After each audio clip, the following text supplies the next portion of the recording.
Shot holding it down for Red. Who's in Sacramento delivering the eulogy for young Stephon Clark? 877-532-5797 is the number to join us.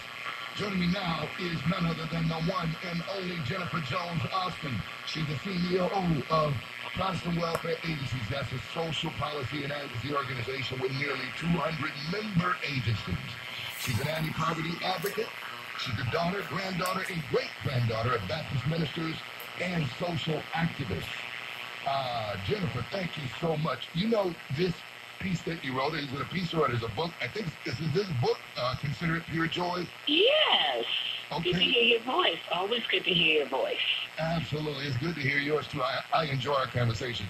You know, in a curious way, what you went through is not all that dissimilar from what other families have to go through as a result of police being shot. I mean, you had leukemia, and you overcame it, thank God, but these families' children are coming home with bullet holes in them, hoping they can make it through. You know, the interesting thing is that when you say it's not dissimilar, the results often aren't dissimilar. Now, in the case of people losing their children's lives senselessly without any justification, any rationale, I never want to compare like an illness to that, even though the results can be as tragic. But what it is very similar is that the outcomes for people who have leukemia and other blood disorders that require bone marrow transplant for persons of color are disparate, just as they are as the outcomes for people whose family members have been shot and killed by the police who are of color. You can't get in these cases where kids and even adults are being shot and killed, we can't get a prosecution, the prosecutor to take the cases to try and, to move the people to trial, to indict. We can't get convictions because we can't get indictments. And frankly, here in New York City, where we once got an indictment and we got a conviction, we then couldn't get any prison time.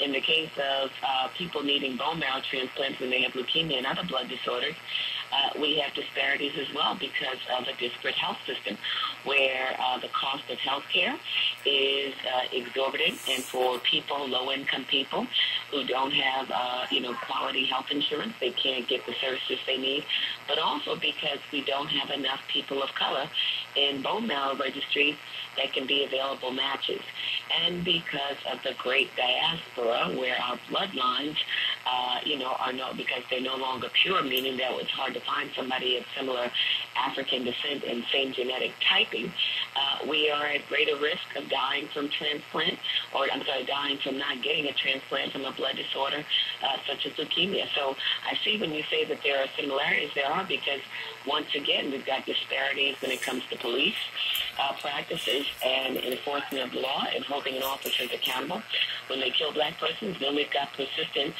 disparities for people of color when it comes to health care and good outcomes. You are absolutely 100% correct. 877-532-5797. Jennifer, tell us about the book, before I go to the phones.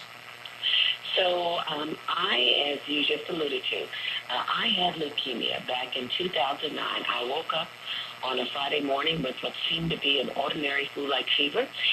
Couldn't shake it. The next day I woke up, I had to go to the ER. They told me, looked at me at the ER, triaged me, told me that I had a run-of-the-mill virus, take 2 Advil, go home and sleep it off. Monday morning, I woke up and I couldn't see. I was partially blind. Tuesday morning, I went to the doctor. She took me from there to the ER by ambulance. And on Wednesday, they diagnosed me as having leukemia. By Thursday, the leukemia had entered my lungs. By Friday, I was in a coma, and the doctors told my husband that I was not going to survive the weekend. They gave me a 99% chance of death. And what they did do, though, believing they had nothing to lose, was they gave me chemotherapy for 10 days. I had the chemotherapy. I came out of the coma. I survived the disease. The cancer was put into remission, but they told me that in order to receive longer-term chances of survival, I needed a bone marrow transplant. And that's when we found out that people of African descent are not well represented in the bone marrow registry. They're most likely to match for a bone marrow transplant from someone of the same race and ethnicity. Very often somebody of your same family, if you have the same parents. I have 3 full-blooded siblings, and they tested, but they didn't match me. We turned to the registry, about 500,000 people of African descent in there. Although there are over 9 million people in the registry, only less than 500,000 are people of African descent. And we couldn't find one donor in that registry to me. And so my husband commenced a nationwide search to find me a donor. And in a period of less than 3 months, he and friends and family brought about 13,000 people to the registry. People largely of African descent, largest number of people ever added in 1 year by one family. And we began to see that matches were being made for other people of African descent. Really, really good thing. But we didn't find a match for me. And what the book does is that it chronicles the challenges that come with facing a life-threatening illness or, frankly, any other life-altering challenge, be it the loss of life, the loss of a family member, a good friend, be it divorce, be it the loss of job, reputation, the ups and downs, the frightening moments, the good, the bad, and the ugly.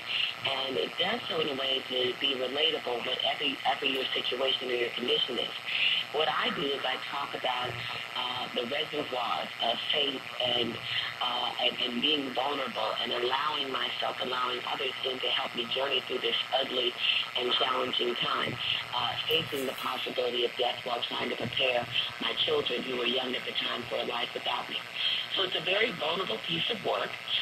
It's intended to help people who are going through whatever life challenges see somebody else in their struggle, find similarities in the struggle, but also find strength through what I went through and courage. It's intended to help people see the joy, the good things that can come from battling a life-altering challenge, a test, and being awake in the moment to see the good, the growth, the lessons that can come from it, to actually see the joy in it. Man, what a powerful story. 877-532-5797. 877-532-5797. Let's go straight to the phones. Let's go line 2 and welcome Anthony joining us from Kentucky. Listening to XM 126 Urban View. Anthony, we need you to turn the radio off. We'll skip Anthony. 877. Let's go line 7. Welcome Demetrius, listening in Cleveland on 1490 WERE. Demetrius, thank you for joining us. Hey, good afternoon to you, Andre and Jonathan. I'm going to speak on, I believe, one of the solutions to help prevent some of the police violence. Every time a police violence occurs in our community or even within our correctional facilities, I believe we should report it, immediately. And without any action taken, we should make it our business to go to some city council meetings to put pressure on the mayors of these different cities, and also on our congressmen, on a steady basis, and not everyone have to get involved, not just a few partisan people, because most people, especially people of color, we've been